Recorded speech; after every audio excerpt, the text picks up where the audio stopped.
Esta conferencia comenzará a grabarse.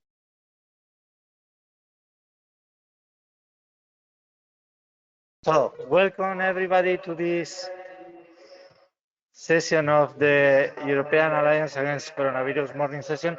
Sorry, please reduce the echo. Yeah. Oh. Sorry, we are having some technical problems here in the. Let me check. 1 minute.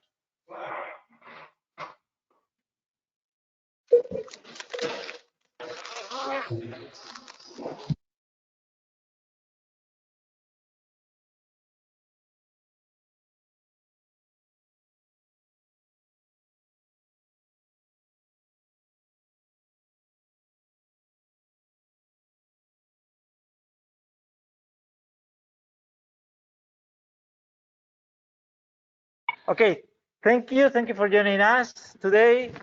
As you know, we are going to speak about strategies on actions to increase resilience in SMEs. In order to do that, we have with us Veronica Bocci from the cluster Dictech Fair in Italy. Grazie mille, Veronica, for joining us. We are organizing this session from Malaga, from the Spanish Congress of Clusters. So we have some technical challenges, sorry, okay. I'm going to share my screen just for you to see the slide on the session, okay. And as you know, we will have Veronica speaking with us about her experiences and ideas, and later we will open the floor for a common discussion on this topic. So, Veronica, are you there? Are you ready? Yes, I'm ready, Antonio. Thank you. So thank you very much. The floor is yours. I will give you the presentation rights. Yes, please.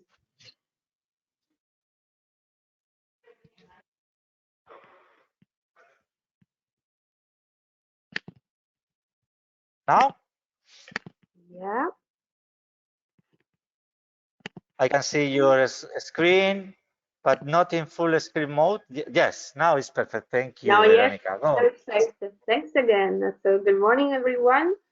So this is the opportunity to share with you some considerations. This is more than 1 year that we are sharing our knowledge and our experiences. So this is the scope this morning to me to share with you some ideas about how to help SMEs and specifically SMEs to become more resilient. Sorry. So some concepts and some tools. So this is the kind of path that we will try to address. So just one word about who I am and who we are. So I'm the coordinator of DTECFER, the District for Rail Technologies, High Speed Networks, Safety and Security.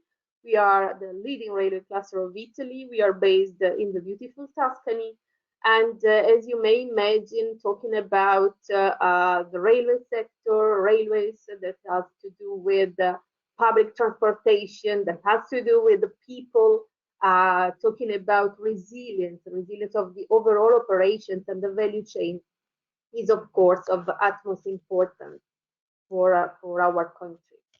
And the topics of this presentation.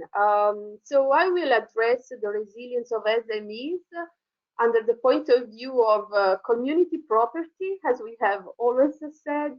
I will address more under the individual capacity of SMEs. And then I will talk about the frequency of disruptions and the trade-off in companies' behavior. And then I will address some standard models to organization resilience and business continuity. And finally, how to leverage an individual option to resilience to make it become a community capacity. And this is the, the very short story about practice. When talking about resilience, we have always said in all these months that resilience is a property of the network. Okay, so under this point of view, resilience is a community property, okay, because we are a network. But this is not the only aspect that we have to focus. There is a resilience achieved thanks to own capacity, so the company capacity. How to work on that?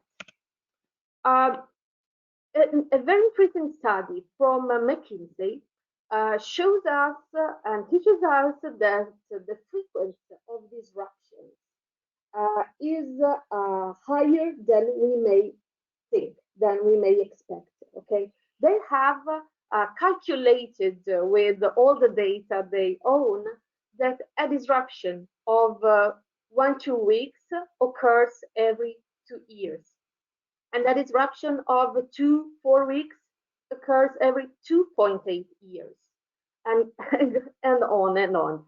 So until having disruptions whose length is more than 2 months occurs less than less than 5 years. Okay, so this is basically not just about COVID-19 pandemic. This is about the real life, because disruptions is any kind of incident that can affect our operations as a company.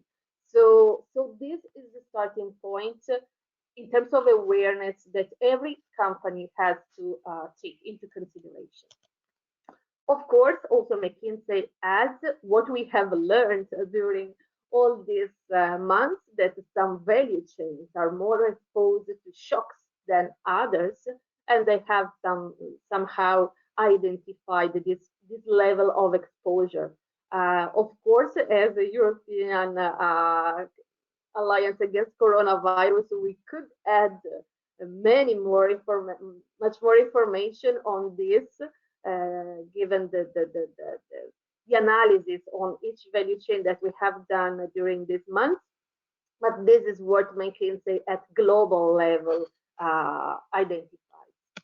And what it is interesting under a company point of view is to be aware that due to disruptions, companies can expect to lose the 42% of 1 year's EBITDA every decade. So the good news here is that company can reduce such losses taking preventive steps. Okay, and of course, taking preventive steps means deciding to cover and to address and to take some specific investments, accepting higher current operating costs today to minimize the potential losses in the future. Okay, so a preventive approach.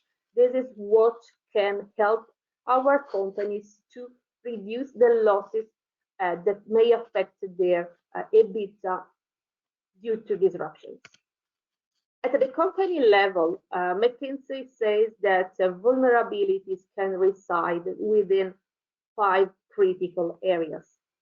And one is demand planning and inventory management.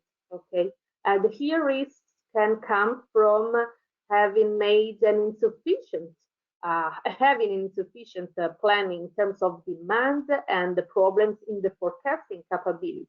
Okay, this is key because, of course, it can create some disruptions in your capacity to answer the market requests.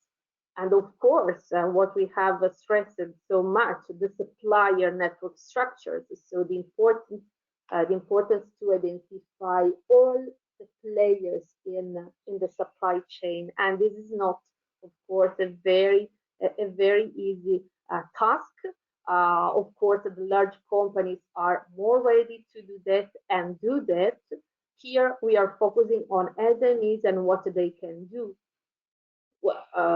as long as they also have their own suppliers. And then there is transportation and logistics networks. And here the point is that as we are pushing for lean production, lean delivery, lean everything, we are having less margin for error. Okay, this is why on this aspect, a preventive approach is, of course, key. Then there is the financial fragility, of course. Also, we have addressed this, the financial position, and of course, currently what the EU and the member states are offering, given in terms of support to companies is key. But now it is because there is the pandemic, a global pandemic. But when other type of disruptions, not so global, affect our companies, there is no one helping them, providing them financial support. So this is why companies and SME in particular have to be ready also to manage this aspect. And also the product and the portfolio complexity. So also the characteristics of the product can create vulnerabilities, and we have discussed this because of shortages, okay, in raw materials, shortages in certain components and the like. So also in this area, companies can reduce their vulnerability and risk. So the point here is having a trade-off for companies. Okay, they can accept or not accept the ongoing cost of being prepared. And some of the aspects, okay, that will result in ongoing cost of being prepared relate, for instance, to simplify the product design. That is a very internal aspect of a company. This means that you can start using more standard components instead of having everything customized. Okay, this is an internal strategy. Also, build alternatives in transportation and logistics systems. This means creating a wide network of relationships with the different type of transport modes. Okay, because when a problem affects a specific transport mode, you can have other options. So this is creating alternatives. And one more point is increase inventory and safety stock. Okay, we have discussed it once again here in this meetings about European stockpiles, okay, of specific and very strategic raw materials, components, and the like. But here, once again, at individual company level, the inventory and the safety stock is a point to be considered in own strategy. And once again, improve financial and operational capacity to respond and recover, create cash flow. Okay, this is about the finance part. And then concerning the external aspects, of course, there is all the aspects related to suppliers. Okay, so from strengthen the critical suppliers, of course, or bring the key production in-house, diversification, flexibility across suppliers. Okay, some of these strategies and areas, of course, are more related to large companies. Okay, and here SMEs have a smaller flexibility of action. But these are the areas where we can. Silenciarlo ahora, silenciarlo que estáis entrando en la videoconferencia, silenciarlo. Okay, McKinsey made a kind of analysis, okay, a kind of simulation based on their huge statistical data. Okay, they wanted to see the differences in how a disruption can affect a prepared company and an unprepared company. Okay, so this shows here that the pre-shock EBITDA of the two companies was exactly the same. Okay, what happens in this company that has accepted to incur in resilience investments? Okay, this means that on a stable base, their EBITDA will be, of course, reduced due to this recurring cost. Okay, and this company has not. And then there is the impact of the shock, okay? And they have assessed that the impact of the shock was lower in the prepared company instead of the one unprepared, okay? And then the benefits of resilience of investments are present in the prepared company and are very, very small in the unprepared company. The result is that the EBITDA has reduced or in a minor way in the prepared company versus the unprepared. And the difference in this is really huge and shows that it pays to be prepared. Okay, on the long run, on the longer term, investing in resilience preparation within companies is worth. So just to remind to all of us that every kind of disruption, okay, should bring us to consider to set up crisis plans. Okay, few weeks ago, also the blockage of the Suez Canal and all the global distribution blocked, and your product stuck in that area. So facts, the things occurred, and we must be ready to this.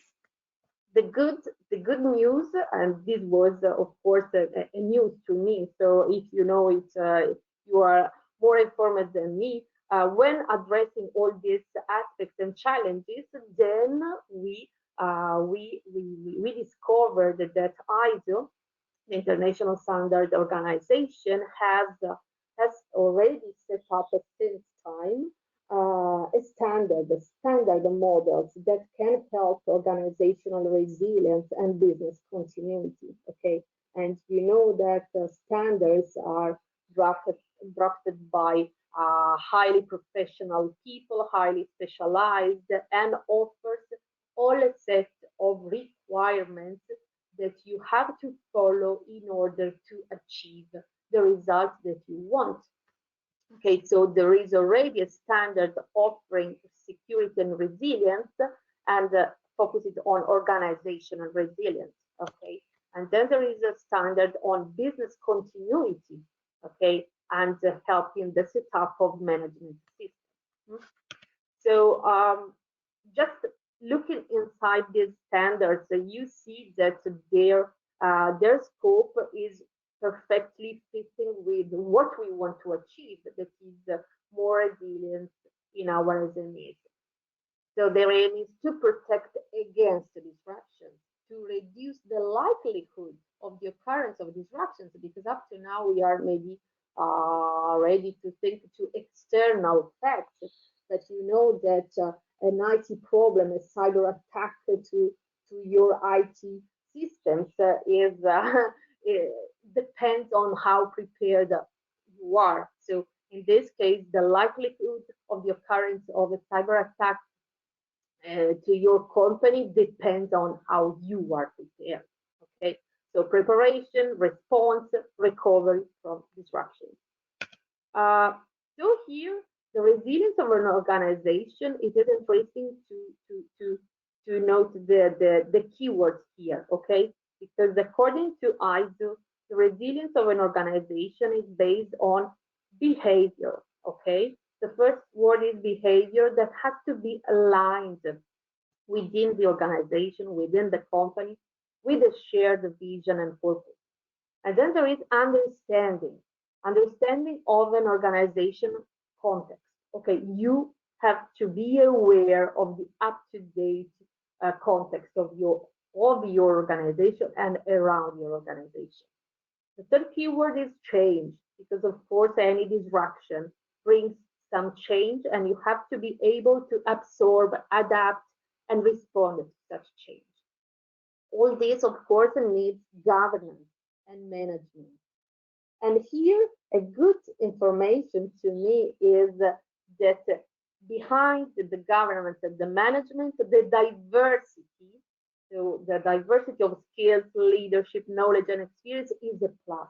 Okay, so having a team that can bring, that is rich in all this, that is that has diversity inside can help resilience in the company. And of course, orchestration, coordination is key, of course. And at the end, the last keyword is risk, because you have to be able to manage all these risks. A coordinated approach, okay, this is what it is necessary to pursue. And here we need a commitment, so actual commitment of all the organization, starting from the top management, from the leaders, okay, all along through the organization. And of course, you need resources to invest, you need the structures in the organization, you need investment appropriate, and you need an effective implementation, because at the end you have to put all this into practice, and this has to be effective. You have, of course, like for any project, evaluate how you are performing, okay, in order to enhance your capacity to be resilient. And also communication is key, okay, in this. So effective communication is key to improve understanding of the context of the company and in the decision making. Jumping to the other standards on business continuity, how they define business continuity. So it is the capability of an organization to continue the delivery of products and services within acceptable time frames at predefined capacity during a disruption. This means that you, at the end, you will be able to deliver your products and services within an acceptable time frame that has already been defined thanks to the application of this standard and the setup of specific procedures and management systems. What is a disruption? It is an incident, whether anticipated or unanticipated, that causes an unplanned negative deviation from the expected delivery of your products and services according to what your objectives as organization are. And the business continuity plan is all the documented information that guides you as a company, as an organization, to respond to such a disruption in order to resume, recover, and restore the delivery of products and services. Okay? What here, as you have to set up a management system for business continuity, it is interesting to see how this management system is composed. So what are the pillars for a business continuity? And of course, you have to take into consideration the context of the organization. You have to take into consideration and work on the leadership, as we have understood that the commitment from top management is key. Planning, of course, is key, because you have to plan the future, what might happen in the future. Of course, you need tools. You need the tools, the supportive tools that are resources, competence, awareness, communication, documented information, and the like. And of course, then you have to operate. So operationally, you have to make the operational planning and control. You have to make business impact analysis and risk assessment. You have to define business continuity strategies and solutions. It is like in project management, you identify the risk, you identify the mitigation actions, okay? And all this has to be transformed into plans and procedures.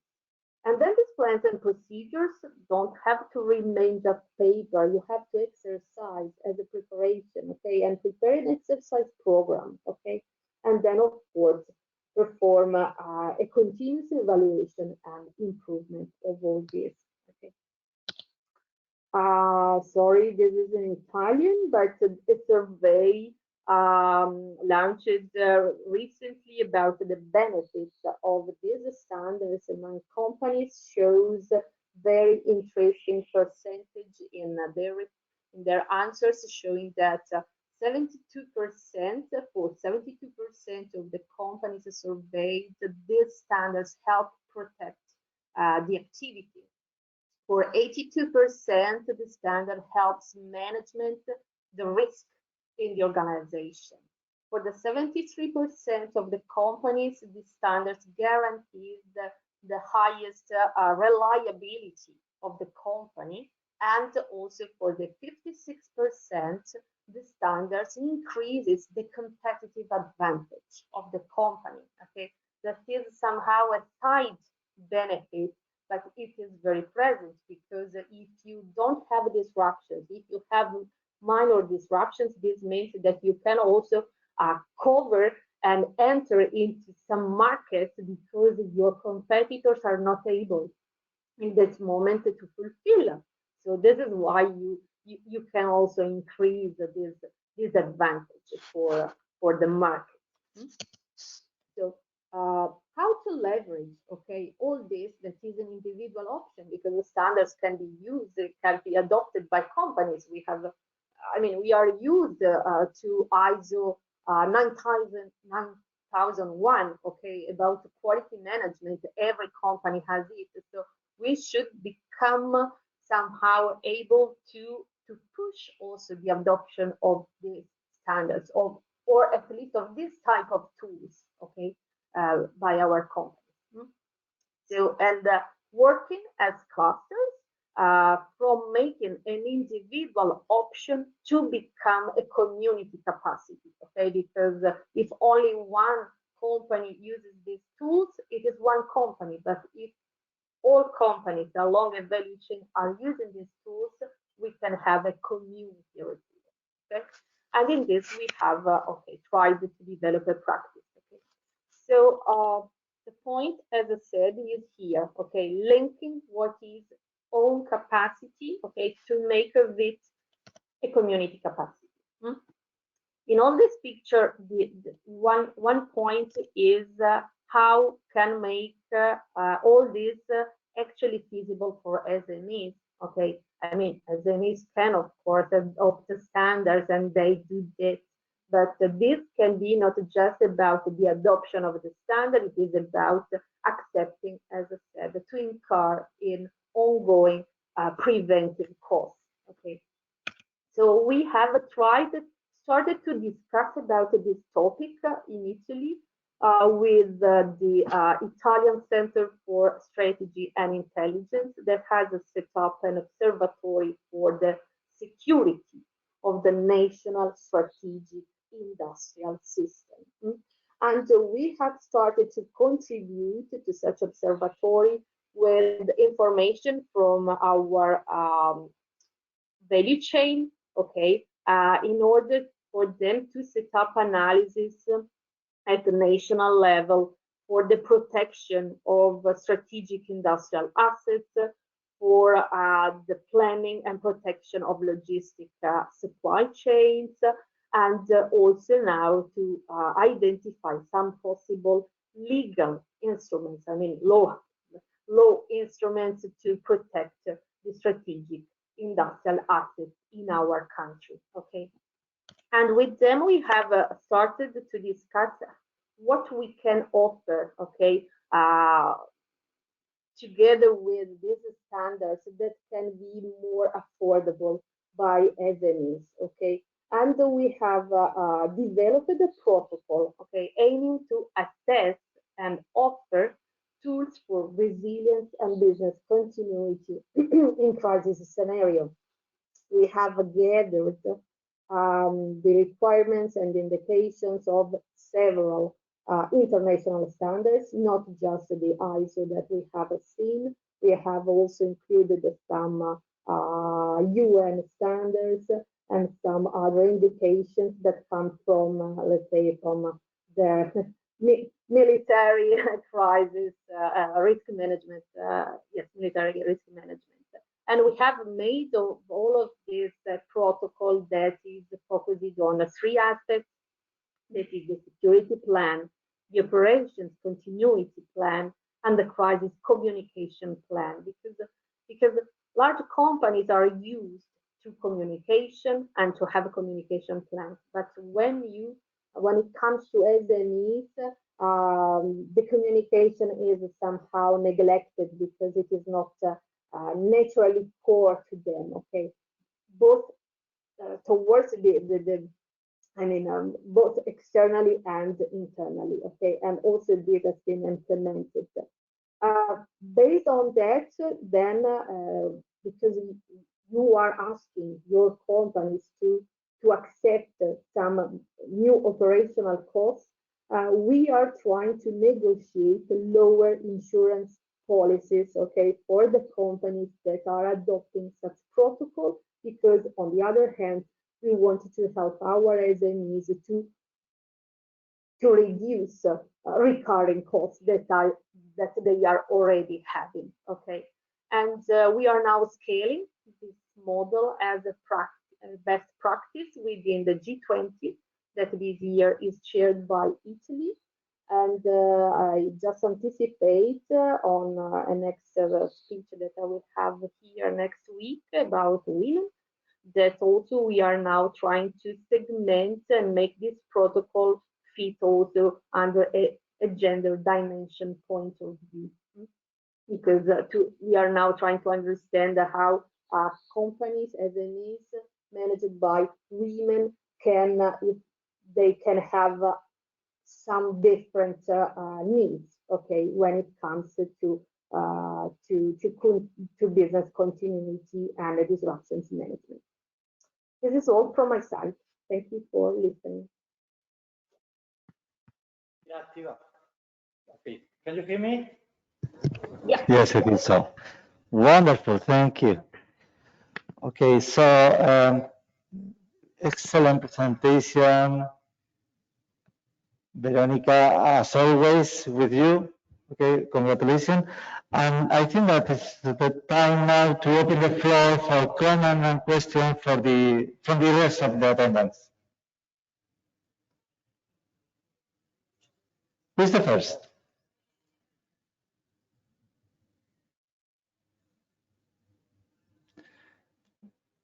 Hi, Antonio, Alberto here. I can intervene, even if only for congrats, Veronica. I think it's an extremely interesting field of work that is totally untapped currently, and in which certainly cluster could play an important role. It is in fact, and I see that also, I think Marek is also here. So I think it's something that as a cluster expert group and with the Commission also is one of the area in which we are working, and really I think it's a extremely great potential. So thanks, Veronica, for bringing it to the table of discussion. Well, just to also have a question. I see that this is something that in Italy has been approached with a sort of military defense background, that it's a bit different from well, other approaches internationally, and I don't know if in some way you know that this work of foresight and resilience, there are other organizations in Italy that are working with more from the economic side. This is my question, just to have also a mapping, because of actors in this, that I start trying to recollect a bit the main actors at, well, European and international levels. There are a lot of very good reports on strategic foresight from the Commission, also from other international organizations. The World Economic Forum is doing its one,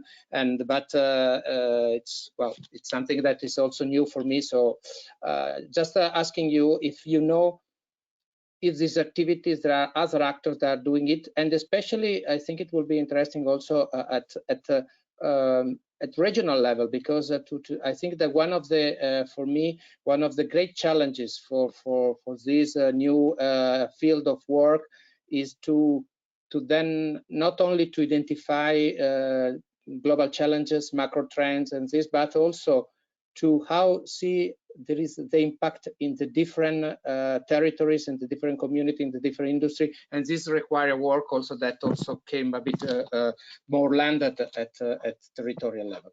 Thank you very much, and congrats again.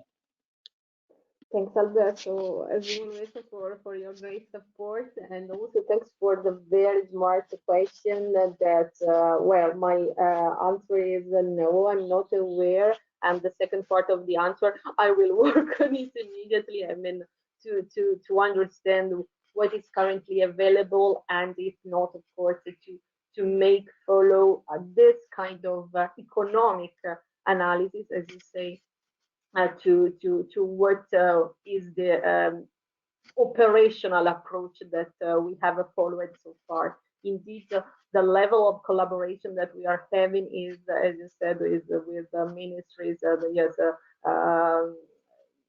home affairs and the defense. So the approach is very operational to just to identify and to identify among all the possible practices what actually at the very end, if you have to do just three things, what are the three main things to invest on? Okay, so but I think that this is a new sector, a new area where we need to study. And yes, I see among the participants also my colleague from life science cluster in Tuscany, as we are in the same region. I think that yes, we could also jointly start addressing this topic with our regional authorities, as we have here also let me say an institute making economic research on the regional economy and this kind of impact. So it could be a good idea indeed. Thanks. Thank you, Veronica. Any other common question?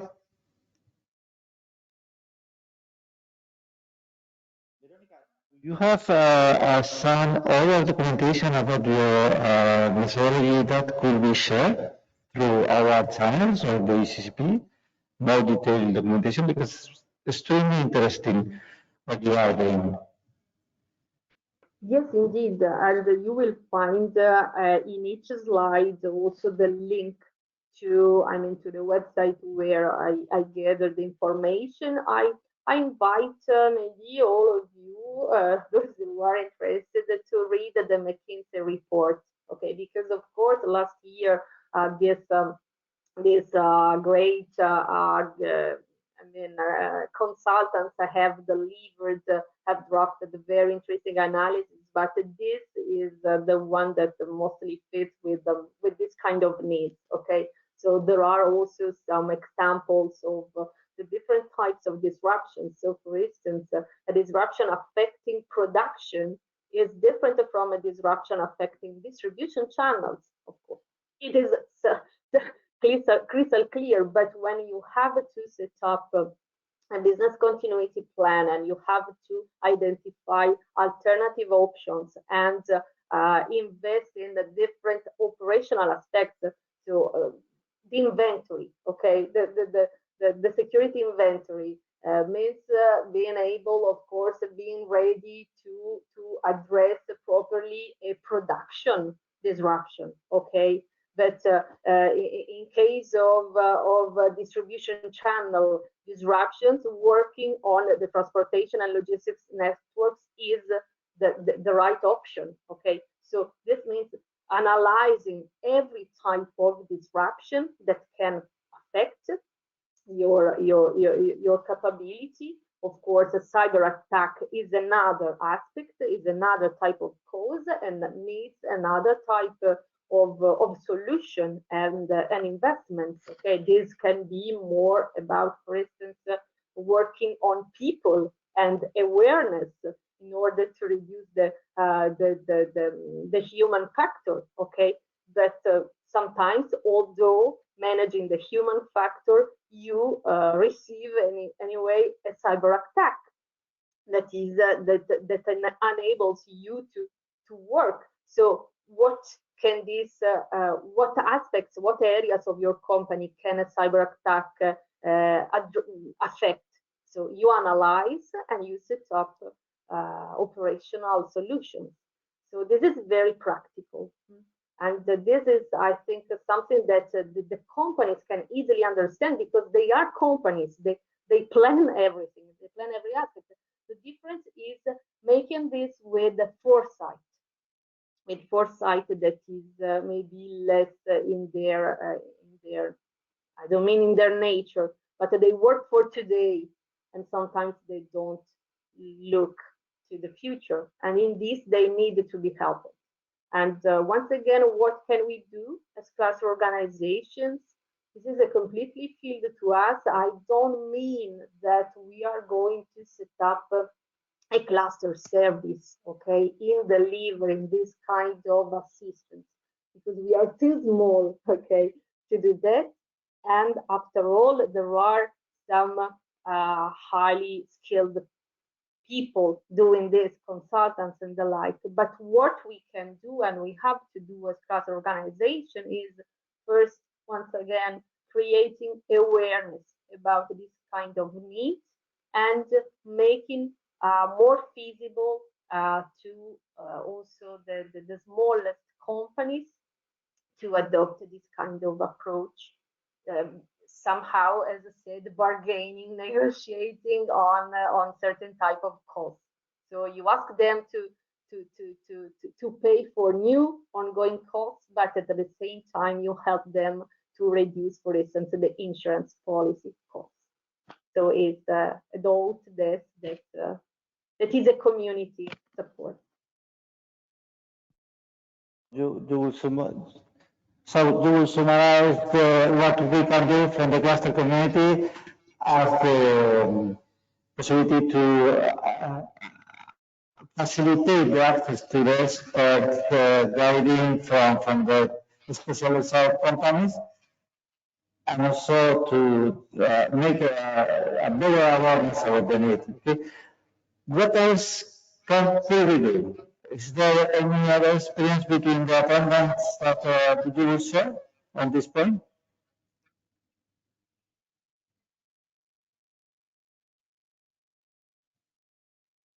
No, because I think, for example, that we have some experiences mapping resources across Europe, and we could lower that level to our cluster and facilitate alternatives for cases where our cluster members will have need for different suppliers or different resources. Antonio, may I? Hello, can you hear me? Yes, yes. Yes, and Antonio, I see you are in the Spanish cluster caucus probably today. Listen, Veronica, thank you. It was a fantastic presentation, extremely inspiring, very helpful for our work on expert group on clusters as well, for these recommendations on resilience, and very concrete, good practice.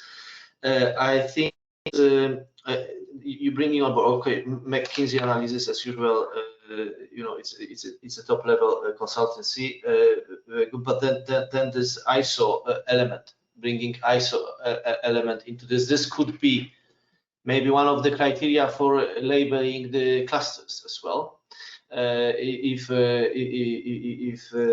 this could be applied in clusters. But what really inspired me is, if I was cluster manager, I would try to build a kind of protocol, as you presented on your slide, resilience protocol in the cluster, and looking in analyzing all these elements that you mentioned in ISO, plus anything which is related particularly for the specific cluster, specific supply chains the clusters are in, with the members of the clusters are in.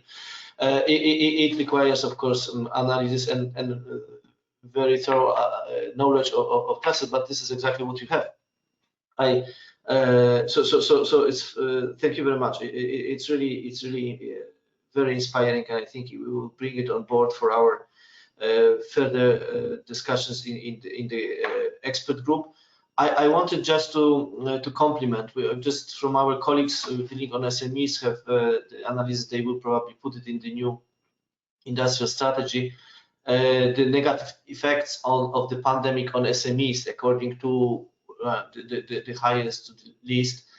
So the highest was, of course, supply chain disruption, the biggest negative effect. Then temporary shutdowns, employee absence is among the ones which has a negative effect. Clients not paying their bills, of course, the payments, which then, as you're hesitating, that reduced investments, then reduced logistics services, then access to finance issues, administrative difficulties, lack of workforce, and others, and very, very little, very small infrastructure related, actually.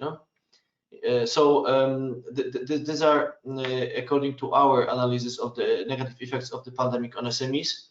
So the most important was supply chain disruption. So I think this element be embedded in the management of clusters is something that should be since now on the standard.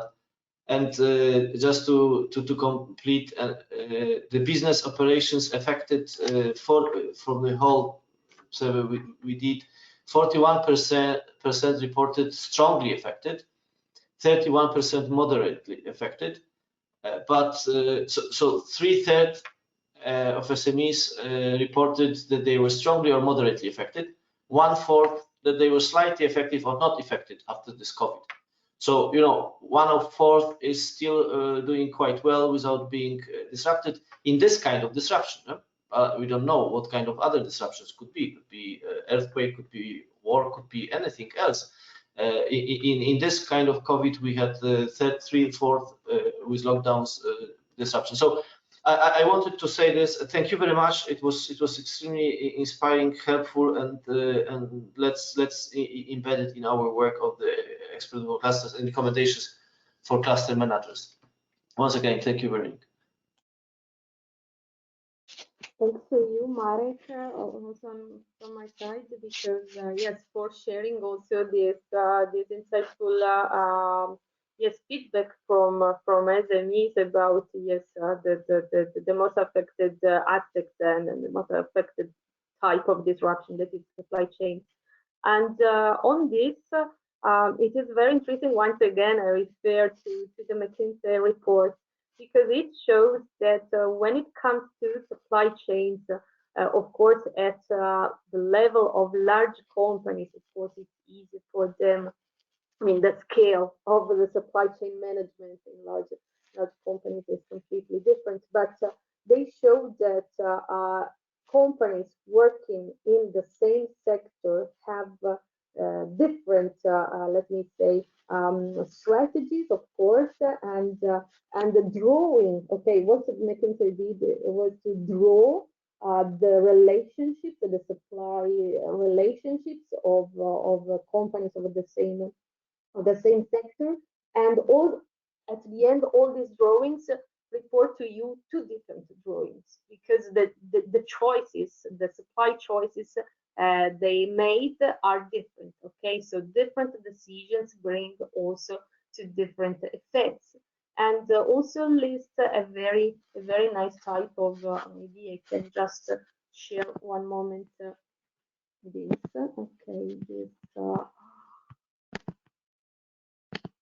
okay. So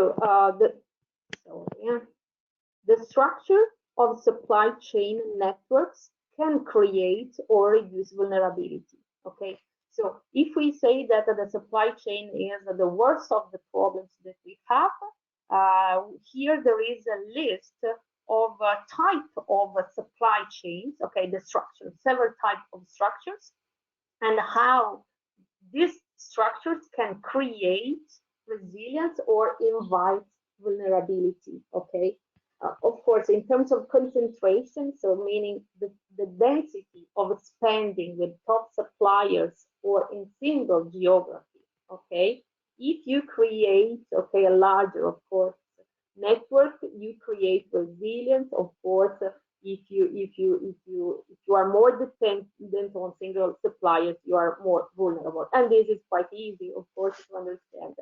Substitutability. Okay, this means working about the extent to which suppliers are the sole source of a component or input. Of course, there are many substitutes, you create resilience. There are no substitutes, you invite vulnerability. Then the interconnectivity, okay? The interconnectivity between suppliers. The more autonomous, okay, they are, your suppliers are, okay, the less domino effect you have, okay? If there is interconnectivity between your suppliers, you can have, of course, a major disruption, okay? You are more likely to have a network problem. And again, about the depth, the layers, of course, of the sub-tier suppliers. I recall that in other presentations, I recall the effect of Fukushima on the supply chains, on the local supply chains, because there was not a transparency, okay, in the supply chains, and the sub tiers were unknown to the main manufacturer. So, and from there, the decision to shorten the length of supply chains, okay. And then the visibility, this is what I just mentioned. Many sub-tiers are known by you, there is transparency, and here at some point you lose transparency and you don't know who is supplying your sub-supplier that is supplies to your supplier, okay, tier one. And finally, the dependence, sub-tiers of suppliers that are highly dependent on one customer or that are SMEs, and this is of course, somehow, and it is said, the recognition that the dimension, okay, the SME dimension is sometimes, yes, are sometimes considered as a vulnerability aspect, okay, and so this means that because in their ideas that SMEs are more likely to be affected by financial shocks that are weaker in this. And once again, this means that when we are addressing, okay, all the supply chain problem, once again, working on the financial support to SMEs is key. Of course, I don't mean that we need the EU to go on in giving grants and for all the lifelong, but this means making what is the usual working relationship with the banks. I said in another presentation that according here on the field, what we have seen is that you at EU level have created so powerful tools, and at the end on the field, the banks have created some blockages because companies, SMEs, haven't had the possibility to use the tools created thanks to EU instruments, and because the banks were offering their own tools that had not the same positive and beneficial conditions than the EU instruments had. So this is, of course, maybe a territorial problem, a country problem, I don't know, but the banks are a powerful instrument, and we cannot forget that their role is key in making resilience possible or making vulnerability possible. Brilliant, Victoria. Sorry.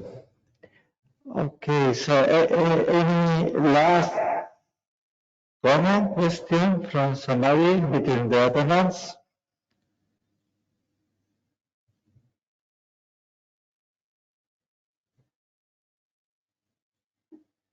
Just a short comment Antonio, from my side. Do you hear me? Ilaria from Italy. Hello, everyone. Many compliments, Veronica, for your work. Really, really very interesting. And all these topics are very much related to knowledge, to also the preparation, the training, and the professionality of all the people involved. So just a very short comment that in order to face all these changes and to really react to all the disruptions, we need to change first, all of us, I mean, people involved in the local development and the cluster development. So it's really interesting, your work, and I'm looking forward to see the next steps. Thank you. Thank you, Ilaria. Ilaria. I totally agree. Sorry for the technical problems. There was another person trying to speak.